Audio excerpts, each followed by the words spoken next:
Bonjour à toutes et à tous, belle journée pour les amoureux du ballon rond, ce soir c'est Ligue des Champions. Mais avant de parler des grosses affiches du soir, on va lire la Gazzetta dello Sport qui analyse la victoire de l'Inter face à l'Udinese. Dominateur tout au long de la rencontre, les Nerazzurri auront attendu le temps additionnel pour faire la différence et décrocher un succès mérité, leur permettant de prendre 14 longueurs d'avance en tête. Pour le journal au papier rose, l'Inter peut déjà se voir comme champion. Longtemps miraculé, l'Udinese flirte toujours avec la zone de relégation. Ce qui a pas mal fait couler d'encre aussi ces dernières heures, c'est le nouveau coup de sang de Cristiano Ronaldo. Le club d'Al Nassr croisait le fer ce lundi soir avec Al Hilal pour une grande et belle affiche de football saoudien dans le cadre des demi-finales de la Super Coupe d'Arabie Saoudite. Un match remporté par Al Hilal. Frustré de son mauvais match et de la défaite qui se profilait, Cristiano Ronaldo a mis un coup de coude à son adversaire venu le gêner alors qu'il allait chercher un ballon en touche. On voit clairement son intention sur cette page de As. L'arbitre du match a logiquement averti CR7 d'un carton rouge à la 86e. Pire encore, sur un autre angle de la caméra, on remarque que Ronaldo a armé son bras droit avec une envie de frapper l'arbitre. En quittant la pelouse, l'ancien joueur de la Juventus et du Real Madrid a demandé au public d'applaudir ironiquement l'arbitre. Ouvrons les pages de l'équipe maintenant qui fait un énorme focus sur le match tant attendu Paris-Barcelone. Le quotidien sportif fait un long focus sur cette rivalité européenne. Les relations entre les deux clubs se sont sérieusement détériorées depuis 2017 et la tentative du club catalan de recruter Marco Verratti. Puis il y a eu le cas Neymar, Simons, Wijnaldum, Ousmane Dembélé et Messi. Le projet de Super League fermement défendu par les Catalans irrite au plus haut point Nasser Al-Khelaifi. On parle souvent de ce qui se passe sur les terrains, mais c'est surtout en coulisses où la tension est énorme. Et ce n'est pas prêt de prendre fin, surtout si Paris continue de cibler Gavi. En plus, comme nous l'expliquent nos confrères, le club parisien ne lâche pas d'une semelle le jeune Barcelonais. Avec un contrat qui court jusqu'en 2026 et une clause libératoire fixée à 1 milliard d'euros, ça ne va pas être simple pour les dirigeants parisiens de le déloger. Mais avec le départ de Kylian Mbappé, ils ont désormais plus les moyens de convaincre financièrement le joueur du Barça. Les équipes de Nasser Al-Khelaifi vont sûrement établir un siège sur le joueur en le visant à chaque mercato. En attendant, en Catalogne, la perspective d'un départ est écartée.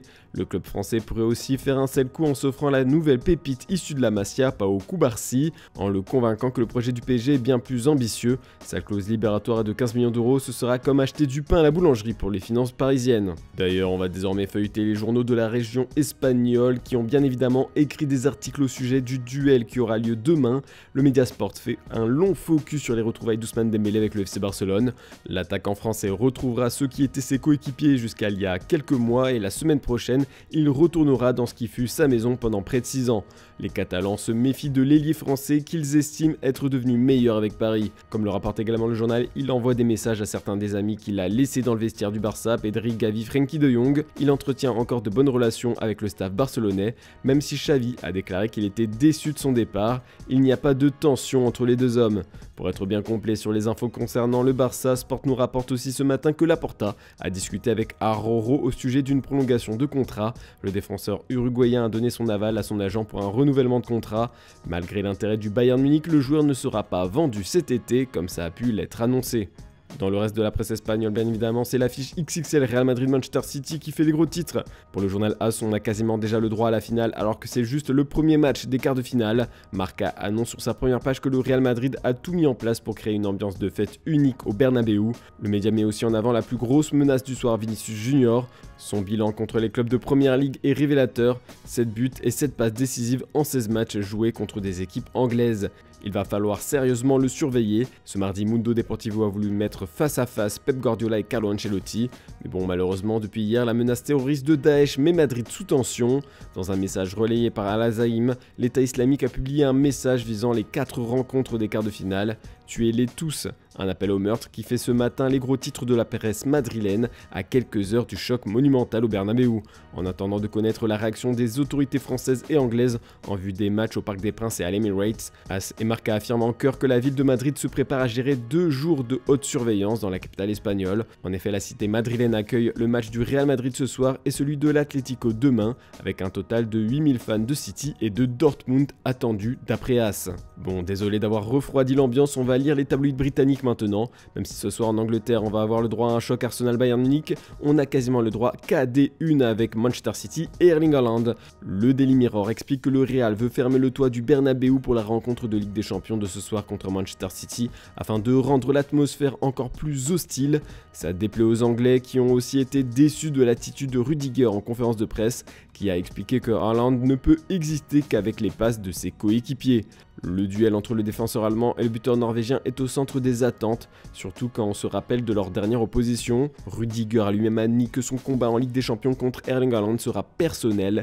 Erling, lui, compte bien se venger cette année de tous les coups bas que le défenseur madrilène a pu lui donner la saison dernière, à en croire les informations du Daily Express. Sinon, une exclue foot mercato, l'été dernier Manchester City a tenté de recruter Lucas Paqueta, cependant le deal avait capoté puisque le Brésilien avait été pointé du doigt à la suite d'une affaire de paris sportif, mais les Sky Blues n'ont pas oublié l'ancien joueur de l'OL, un accord salarial existe toujours selon nos informations. On termine ce tour d'Europe au Portugal avec la première page d'Abola, qui est dédié à José Mourinho. Libre depuis son départ de l'AS Rome, le coach lusitanien est à la recherche d'un nouveau poste. Il n'a pas très envie de rester loin des terrains et aimerait bien retenter une aventure dans le championnat portugais. Pour le journal Abola, le club qui lui conviendrait le mieux actuellement c'est Benfica. Les Aguias déçoivent cette saison et plusieurs rumeurs ont fait état de la volonté des dirigeants lisboètes de se mettre en quête d'un nouveau coach.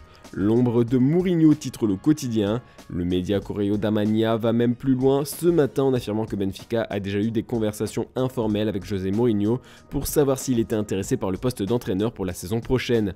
Le journal O Jogo de son côté assure que l'ancien coach du FC Porto ne figure pas du tout dans les plans de Benfica. Le SLB a même publié un démenti hier soir.